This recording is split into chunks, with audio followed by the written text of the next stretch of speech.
বিশ্বজুড়ে পুমার খ্যাতি ঈর্ষণীয়। জুতার জগতে এই ব্র্যান্ডটি নিজেই ছাড়িয়ে গেছে নিজেকে, কিন্তু সম্প্রতি পুমার দিন খারাপ যাচ্ছে অনেকটা। জার্মানি স্পোর্টস ব্র্যান্ডটির শেয়ারের মূল্য কমেছে 18%। প্রতিদ্বন্দ্বী অ্যাডিডাস ও নাইকির সঙ্গে প্রতিদ্বন্দ্বিতার সক্ষমতা নিয়েও তাই প্রশ্ন তুলেছেন অনেকেই। রয়টার্সের প্রকাশিত তথ্য অনুযায়ী পুমার চতুর্থ ত্রৈমাসিক বিক্রি 9.8% বৃদ্ধি পেয়েছে, তবে যা বিশ্লেষকদের 12% বৃদ্ধির পূর্বাভাসের চেয়ে কম।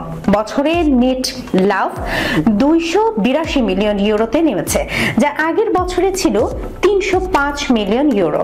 বাজার বিশ্লেষকরা বলছেন, নতুন বাজারে প্রবেশ করা ব্র্যান্ডগুলো যেমন on running O Hoka sportswear শিল্পের প্রতিযোগিতাকে বাড়িয়ে তুলেছে।